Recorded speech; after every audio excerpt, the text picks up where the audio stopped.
The baseball playoff picture comes down to the final games of the season as 3 of the top Henrico teams play for the #1 overall seed. Welcome to Sports Wire. I'm Will Catterley. It's been a battle since the opening game for Freeman, Godwin, and Glen Allen. All 3 entered the final week of the regular season with aspirations of taking the top seed in regionals, but to do so, they'd have to go through each other. That was the case Tuesday night where Freeman faced off with Glen Allen. The Mavericks, with only 2 losses on the season, were going for the regular season sweep of the Jaguars, while Glen Allen, also with only 2 losses, was looking for a key series split with a game against Godwin on the horizon. Ironically, it was Mother Nature that moved this one to Tuesday, and it would be Mother Nature once again playing a factor. Came in good on the mound for Douglas Freeman against Glen Allen. Came in good, was better than good, especially early on. First inning, gets a strikeout there. Strike him out, sit him down. His fastball and curve working really nice. And then strike 3 inside corner. Gets Colin Whitby looking. He strikes out the side. On the other side of the aisle, Holden McKinney holding Freeman at bay. Gets the strikeout there of Lee Sowers. No score after 1. Second inning, more came in good.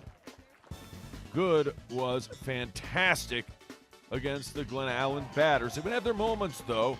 Strike him out, sit him down. McKinney comes back. Looks like a pitching duel. Back to good on the mound. Cheese low in the zone. Strike him out, sit him down. And once again, going to get the strikeout right here as well. Cameron Taylor goes down. And then finally, Freeman gets something going. Couple of batters on, first and second. It would lead to this. Pitch is down and away, and both runners advance to scoring position. Now, there are 2 outs in the inning, but a big-time bat in Jonah Herbert is going to deliver. He delivers the big hurt. 1 run scores. Here comes another. He'll score. And Herbert, a 2-out, 2 RBI double. As Ryder Warren and company score, make that a single, and it's 2-0 Freeman. Could have been worse, though. Check out the play and right. Number 9, Colin Whitby robs the Mavericks of a couple more RBIs, so it's 2-0. It would be paramount to keep those runs off the board. Glen Allen, after 3 innings, top of the 4th. Jags looking to come back. Base hit, puts 2 runners aboard. Good. Inside, but too far inside. Hit by a pitch with the bases loaded. Jags just down 2-1 now. Number 11 comes across, and then ground ball doing his job. RBI ground out forces in another run, and the Glen Allen Jaguars well on their way. They've tied this thing back up with 2 in the 4th. Freeman looking to come back. This play was big because it got the lead runner on in Ryan Bland. Trying to make things spicy for Freeman to come back. That would lead to this later. Bland on second. Miguel Martin delivers a haymaker. Base hit to left on the left field line. And that scores Bland, and it's 3-2. Huge run, and we'll find out why a little bit later. How about this for defense, so got to show it. Double play, home, pitcher to home to first to get out of trouble, and it's 3-2 after 4. Then in the 5th, came in goods, got to be good here. He gets the strikeout right there, and then lightning came, and rain came, and it didn't go away. And Freeman wins a rain-shortened game, 3-2. So the Mavs take the season series against Glen Allen. What would Godwin do? They were interested in that matchup, but they got to take care of their own business. Kalen Funk and company at Midlothian. The bats were hot to begin this one. That's low and ball 4. Couple runners on now for Mills Godwin, and it would lead to this. The bunt, and perfectly done. They're not going to even have a play at first. Meant to move the runners to second and third. It's even better when you get a base hit out of it, and that's exactly what Dylan Hudson did. Now, a gaggle of Eagles on the base pass. Ground ball, I got it, I don't got it. Run comes around to score. Here comes another runner. He's caught in a run down is Garrett Mason. They do get the out, but the Eagles get the run, and there are more runs where that came from. 1-0 Eagles, and they have not yet begun to land. Check out the boomstick from Jake Harris, and that's a gapper. Off the right center field wall. Good for a double, and good for 2 big runs. Eagles all of a sudden up 3-0. They were not finished with the bats. No, not by a long shot. Swung on and hit high and far. It is high. It is deep. That ball will see ya next time. Hammerin' Hank Pearsall produces with a big-time blast. Couple runs come around the score, and the Eagles are pumped, and they should be. Still in that race for the top seed, a 6-spot crooked number up in the first. More than enough for their really good pitching staff. How about a 12-6 curve on that pitch right there? And then, check this out. Curveball, strike him out, sit him down. Godwin rolling at this point. Midlothian could not get Godwin batters out either. This shot's going to go right up the middle for a base hit. Number 5 doing the honors, Kalen Funk. Definitely not in a funk when it comes to hitting, and then that would lead to this. A little stolen base action for Kalen. He takes second, and Godwin usually takes advantage of runners in scoring position. They do so again. This is in the 4th right now. Funk gets to third, and the ball is thrown over the third baseman's head. He scores, making it 7-0. They win it going away 13-zip. Meanwhile, softball seeding has come down in the final few games as well. While Midlothian has a stranglehold on the number 1 seed, Glen Allen and Godwin could still battle for the 2nd seed. And then all of a sudden, here comes Deep Run. The Wildcats came into Thursday night's matchup with Godwin, winners of 8 of their last 9 games.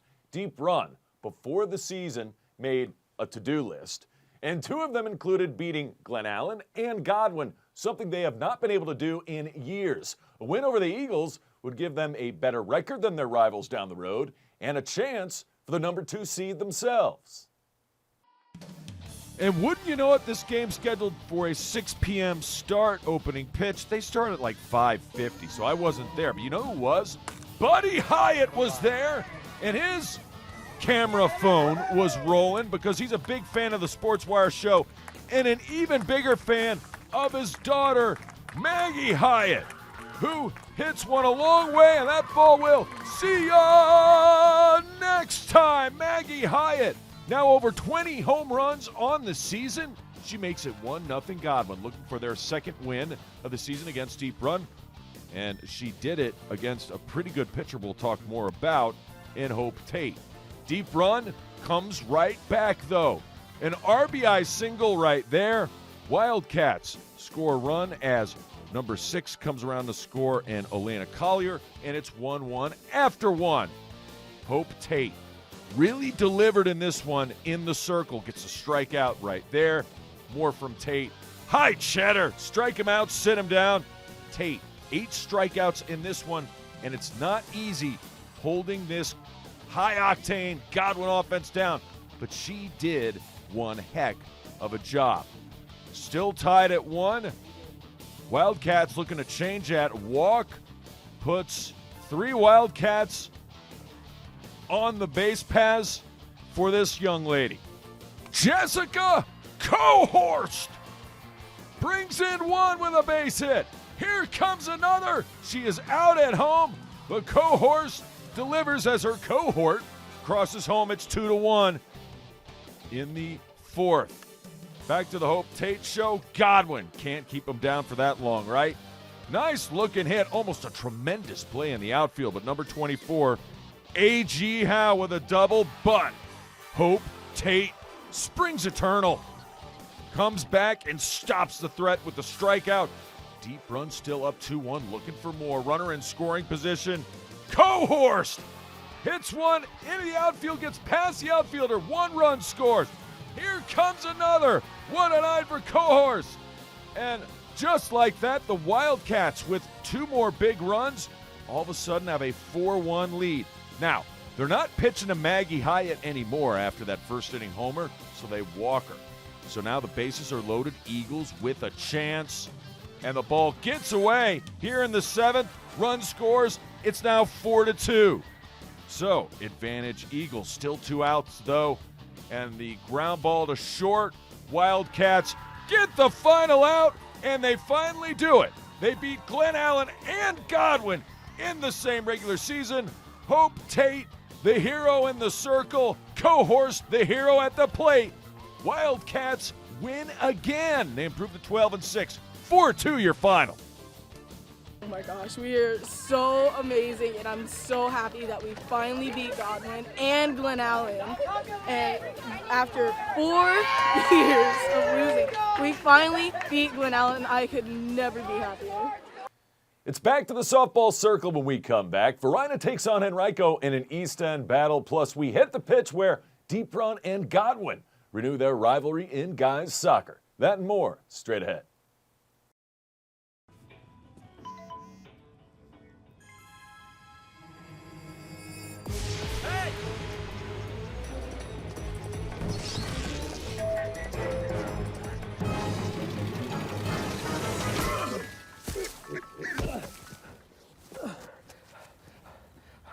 So, same time next week? Well, of course. Put away a few bucks, feel like $1 million. For free tips to help you save, go to Feed the Pig. Welcome back to Sports Wire. Varina taking on Henrico. East End battle at the home of the Blue Devils in softball. Early innings, ground ball. That'll work for an RBI. Ground out for Varina's number 25. Comes around to score Haley Butler. 1-0. Varina, speaking of Haley, always dynamite in the circle. Gets the fastball outside corner, strike 3, and then swing and a miss. Down she goes. Butler was dynamic on the mound, getting swings and misses, controlling the strike zone. And inside, not going to catch up to that heater either. Striking out the side is Haley. Back to the bats. Butler. The Butler did it. Hit to the right fielder. She drops it. Run comes around to score. Lady Blue Devils now with a 2-0 advantage. More where that came from. Warriors trying to get back in it. The ball gets away.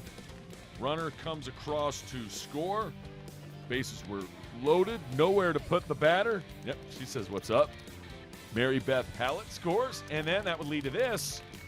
Nice stop to keep it out of the outfield, but Haley Butler's still going to come around to score on the RBI by number 21, Michaela Sharon. So now it's 5-0 after 2. Henrico looking for more, or looking for something to get going. That will work.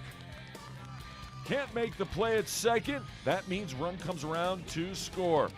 Henrico, 1 run on, looking for another. Long throw to first. Well, they get the run to score at home. The hustle play beats out the throw. Number 7 comes around to score in Erilyn Robinson, and it's now 5-2 in the 4th. Henrico trying to cut into that Varina lead. Was 5-0, now 5-2. Haley Butler got the strikeout going again, though. Strike him out, sit him down. Another one going down on K's. That was Kemia Baylor, and then she gets the strikeout once again. Sounding like a broken record at this point. Double-digit Ks for Butler in this one, and Butler doing her thing with the bat as well. Going to be happier about these highlights I'm showing them in the game against Tucker for Haley. She's going to go all the way to third. I swear, every time we cover a Varina softball game, Haley Butler hits a triple. And she does so again right here. Blue Devils not done with the bats. Number 9 getting it going. That is a base hit. That dog will hunt for Jordan Walker. Butler comes around to score. Varina padding their lead, and they're going to add even more after that. And they're like, is that ball 4? Yep. And run comes around to score. Another bases-loaded walk. Really plagued Henrico in this one. That is high. That is ball 4. That means another one for Varina. The hits just hits and walks. Kept on coming for the Lady Blue Devils. It would lead to this. Ball gets away, and that leads to one more. That would get Varina up to a 10 spot. And then Haley Butler hits it deep into the gap. 1 run scores. Here comes another. She'll score. Here comes a third. It is a bases clearing triple, and Haley Butler and Varina get the win at home. A happy Haley Butler, a happy Varina. 16-3 your final. Let's go to the West End for a big rivalry renewed on the pitch. It is Godwin, it is deep run soccer, and early on the action, fast and furious. Wide open net, he shoots, he scores! Christopher Bovo mocking the Fly Eagles fly move there as he puts that one in the back of the net. 1-0 Wildcats with 24 minutes in change. Now, the Eagles would have their chances. Still in the first half, still down just one shot. Heading towards the net. Keeper Johnny on the spot jumps out to stop that one. Jacob Ritzko made a nice stop, and he played a great game as well. Godwin keeping the pressure on. This was a 3-3 tie in the first game. That one off the woodwork. The rebound shot goes high. Oh, what a chance for the Eagles to get the equalizer. It would be for naught. Yeah, 3-3 game in the first match, so we had to see what would happen in round two. Wildcats. He shoots, he scores! Oh my, what a ball in, and what a finish off the foot of Jessup O'Brien. And oh my, O'Brien. 2-0 Wildcats. That would be the score at the half. Second half, deep run, looking to really put this one on ice. Here comes the player, he shoots, he scores! And it's Bovo again. His second goal of the day, or of the evening. And Wildcats up 3-0. Just under 5 to go now. Godwin needs a miracle. They get a great shot here, though. He shoots, he scores! Greg Dunham does it. But for Godwin, it was too little too late. Still a beautiful goal. Deep run gets the winner in the second matchup. 3-1 your final.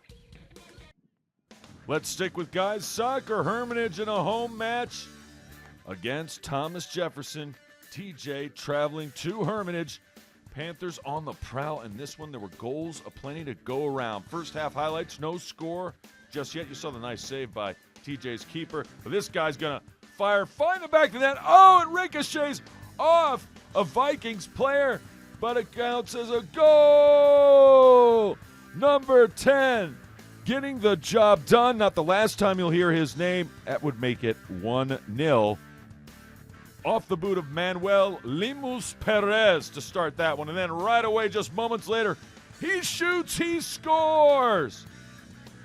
Very aggressive offensively was Hermitage throughout the night. This time, Jeffeth Camacho gets it done. It's 2-0. Hermitage, they weren't finished. Still first half highlights.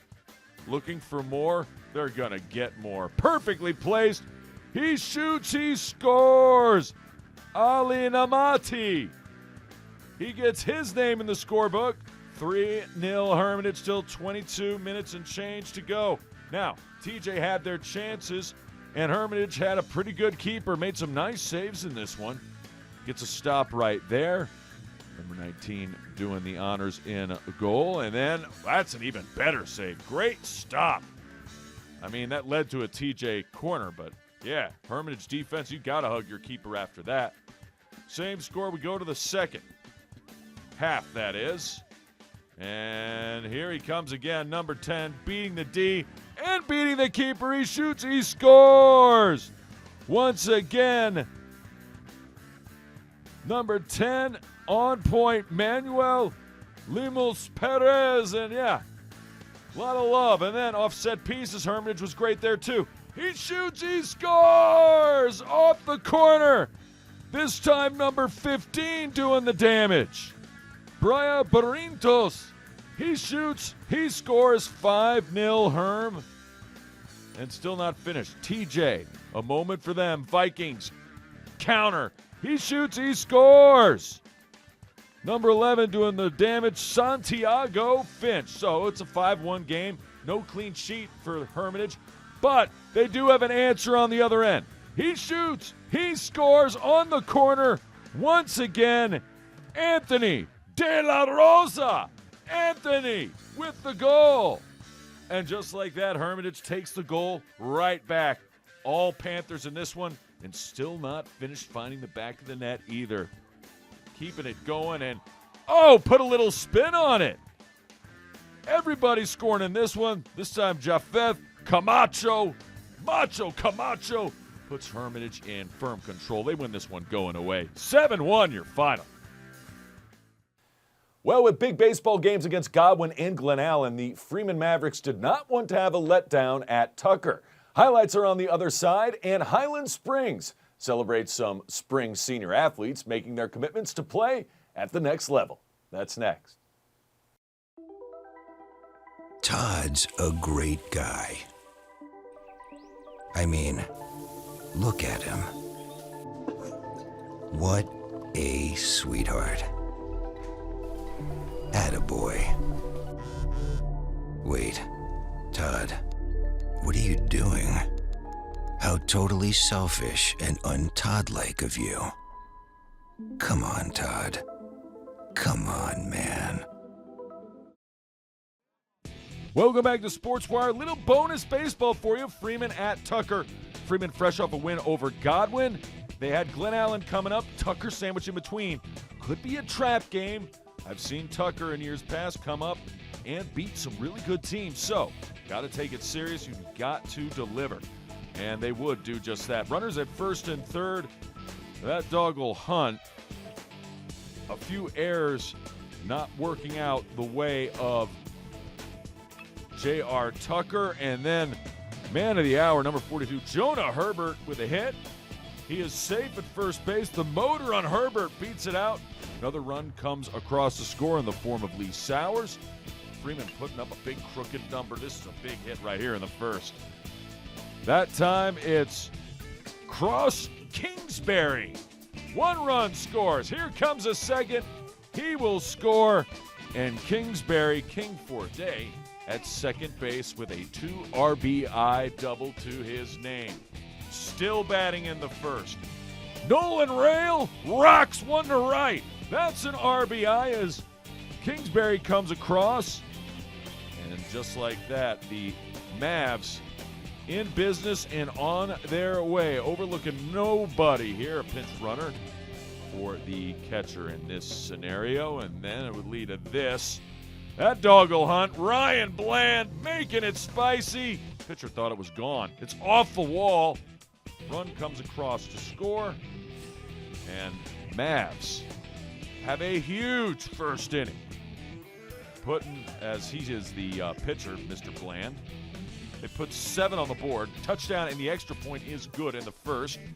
Speaking of Bland pitching, strike him out, sit him down, throw the first to complete the play.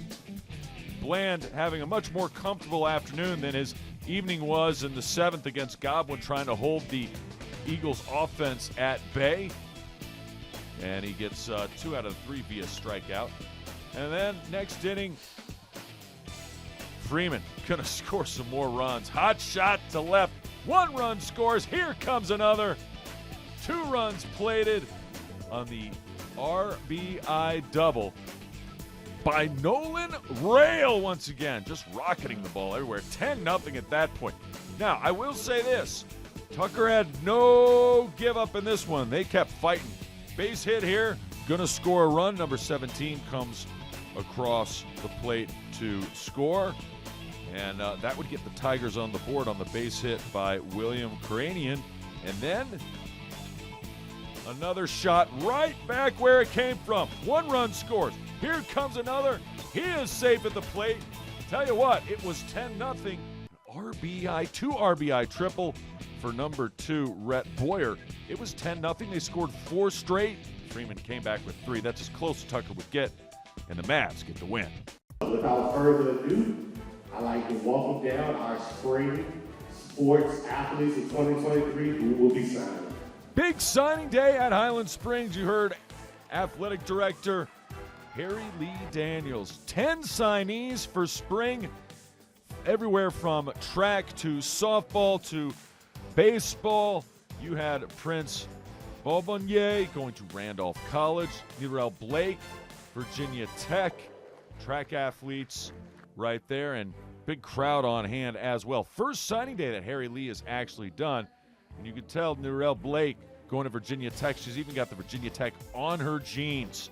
That is commitment. Kobe Owusu going to Old Dominion. Austin Branch will head to Norfolk State. Joshua Mahan, Virginia State. Jamonte Hamill to Virginia State. Keith Davis Jr. going to Virginia State. Virginia State cleaning up. Isaiah Wyatt to VCU. Eli Tillman, Virginia State. And Samaria Jackson, softball pitcher extraordinaire, to North Carolina Central University. Congrats to all. Remember, if you have questions or comments about the show, just send me an email to this address, sportswire@henrico.k12.va.us. And you can always follow us on Twitter and, of course, check us out on YouTube. I can't wait to see ya next time on Sportswire.